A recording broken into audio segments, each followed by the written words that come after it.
Si tu regardes cette vidéo, c'est peut-être que ton enfant va faire sa première rentrée à la rentrée au mois de septembre et peut-être que tu ressens un petit stress, tu as un nœud dans le ventre et aujourd'hui je vais t'apporter 5 conseils pour appréhender au mieux cette rentrée scolaire pour ton enfant et pour toi. Moi c'est Elena, j'ai écrit un livre sur la parentalité bienveillante, je fais l'instruction famille à mon fils et je fais également des reportages éducatifs sur cette chaîne.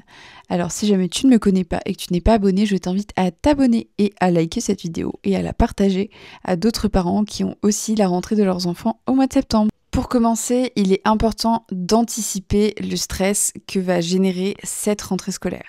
Mais évidemment, il ne faut pas en faire trop. Le but, c'est pas de stresser ton enfant et qu'il redoute et qu'il appréhende cette rentrée à l'école.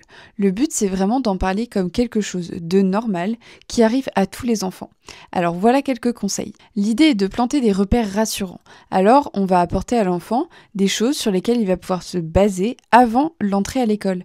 Par exemple, des livres sur l'école, donc tu en as vraiment de toutes les sortes et tu peux jouer avec son personnage principal ou préféré. Par exemple, il y a Pop va à l'école, Choupi va à l'école, Juliette va à la maternelle. Il y a plein de livres concernant l'école qui sont très très rassurants. L'enfant va pouvoir s'identifier à son personnage préféré et du coup moins appréhender ce moment. Ensuite, tu vas pouvoir également aller dans son école. Tu vas pouvoir aller par exemple visiter son école avec lui ou alors simplement passer devant. Tu vois, c'est là l'école. Et surtout, ce qui est bien, c'est qu'on est encore au mois d'avril, alors il est possible que tu vois d'autres enfants à la sortie de l'école par exemple. Si votre enfant voit d'autres enfants sortir de l'école, rigoler, s'amuser, ça va peut-être lui donner envie et du coup, ça va complètement désamorcer le stress de l'école. Lui dire des petites phrases du style « tu vas voir, à l'école on apprend plein de choses, tu vas faire ci, tu vas faire ça ». C'est vraiment super cool de mettre en place ce genre de choses avec ton enfant. 2. Le jour J, moins on en fait et mieux c'est.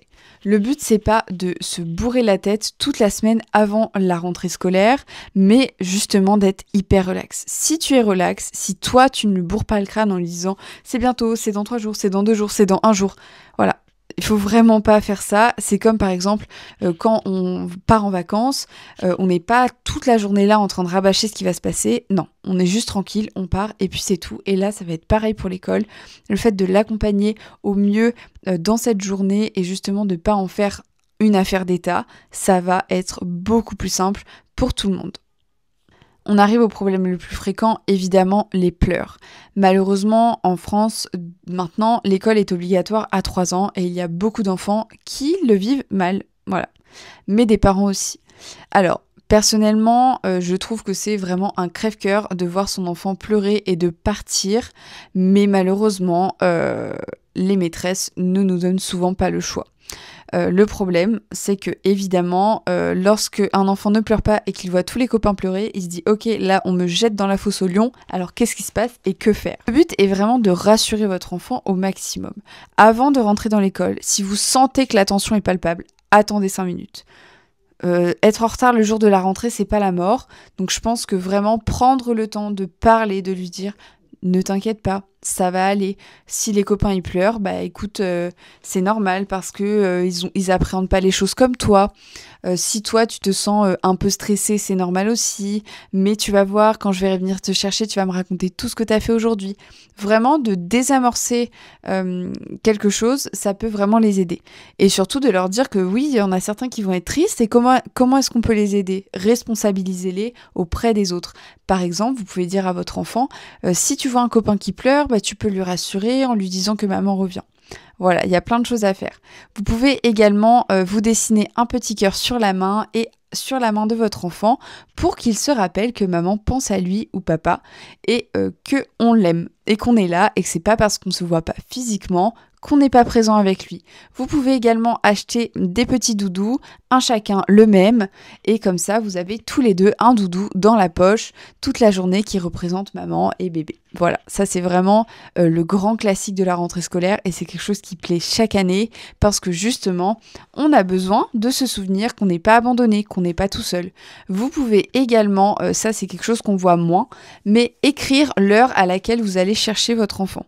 Votre enfant va regarder l'heure qui lui est écrite sur la main sans comprendre, même s'il ne sait pas lire l'heure, mais il pourra demander à la maîtresse « c'est dans combien de temps cette heure-là ?» Et je pense vraiment que ça peut être aussi une bonne solution parce que justement, au niveau timing, votre enfant peut se dire « bon bah c'est bientôt, c'est dans pas longtemps, c'est après le déjeuner ». Essayez de lui donner des repères dans le temps pour qu'il s'en souvienne. Évidemment, c'est plus compliqué pour les tout petits qui rentrent à l'école à 2 ans et demi et que, par exemple, leurs 3 ans sont en décembre. Ils comprendraient pas forcément la démarche de l'heure, mais pour ceux qui sont un petit peu plus grands, je dirais qu'ils viennent d'avoir 3 ans ou qui ont 3 ans et demi, parce qu'il y en a, n'hésitez pas à faire fonctionner cette petite technique. Lorsqu'on a des changements dans la vie, on dit qu'il faut à peu près 21 jours pour accepter des changements. Par exemple, quand vous déménagez, on va dire que vous mettez 21 jours à vous habituer à votre nouvelle maison. Là, c'est pareil. Le changement va prendre minimum 1 mois. Et le problème, évidemment, c'est qu'à l'école, il y a beaucoup de vacances scolaires. Donc souvent, quand on se réhabitue, on se réhabitue après. Mais prenez le temps d'écouter. Qu'est-ce qui se passe? Pourquoi tu pleures? Tu sais, je suis là pour toi. Et de ne pas éteindre ses émotions. Parfois, vos enfants ne vont rien avoir à vous dire et ils vont pleurer et ils vont être tristes et chamboulés parce que c'est difficile en fait. Et en tant que parents, ça peut aussi nous arriver de pleurer. Le but n'est pas de se montrer insensible, mais vraiment de les câliner, de les écouter et d'être présent pour eux dans ce changement qui est un gros changement.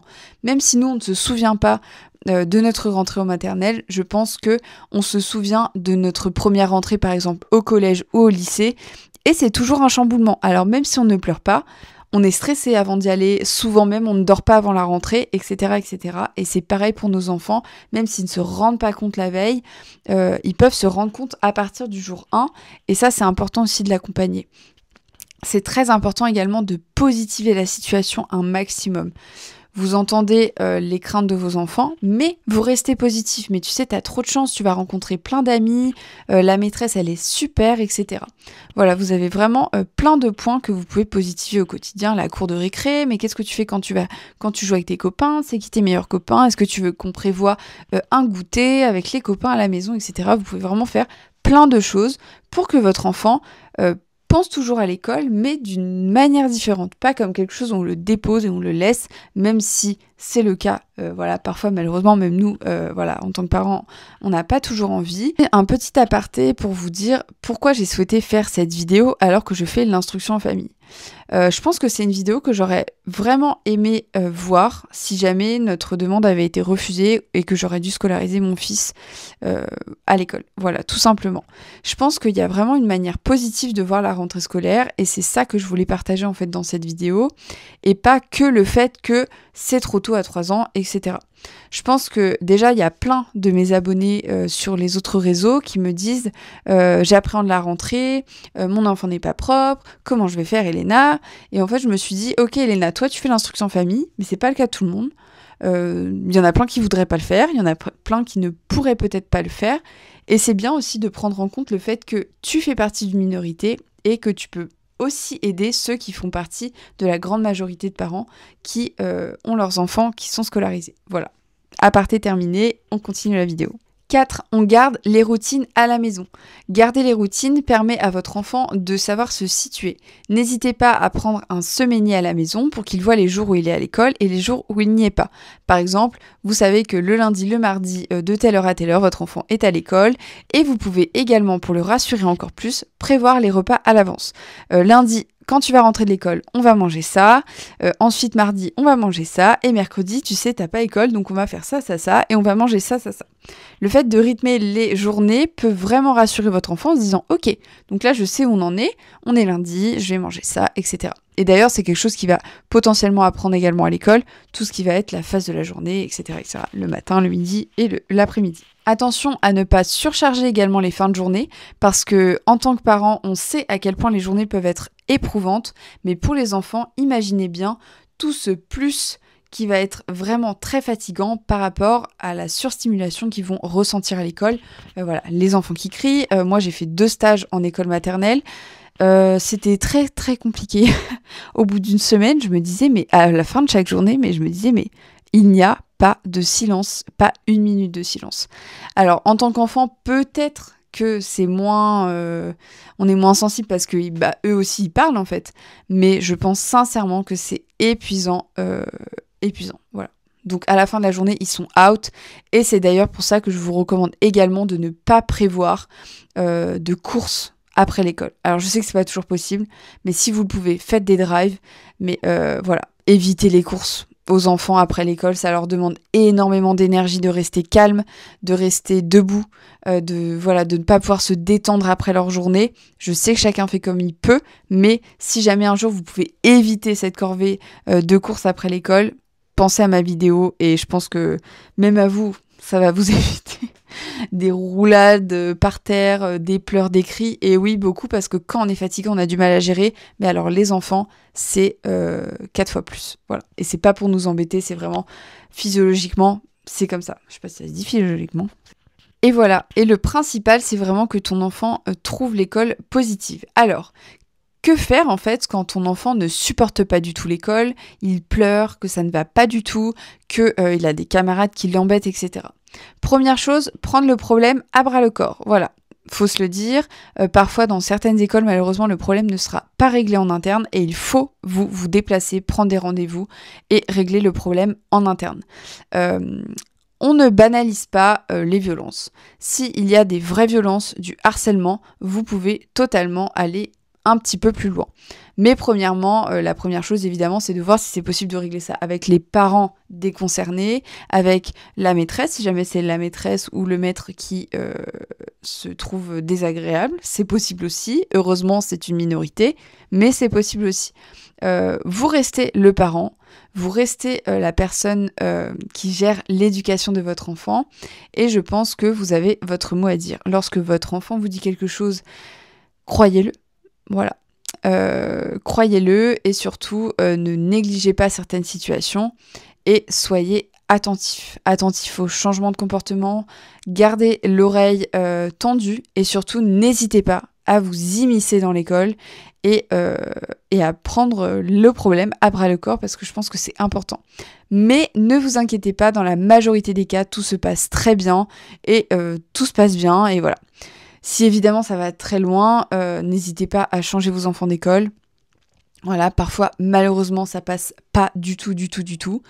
Et bah voilà, autant éviter que notre enfant soit en mal-être si jamais c'est possible. Et je cale ça quand même à la fin de ma vidéo. Si jamais vraiment ça ne va pas du tout, n'hésitez pas à regarder dans votre région s'il y a des écoles hors contrat qui sont bien, parce que parfois ça peut vraiment changer toute la donne. Voilà. Et si vous voulez une vidéo sur les rentrées scolaires en école hors contrat, je la ferai avec plaisir parce que je pense que voilà. Je vous fais plein de bisous et bon courage à tous les petits scolaires qui vont rentrer en septembre. Gros bisous!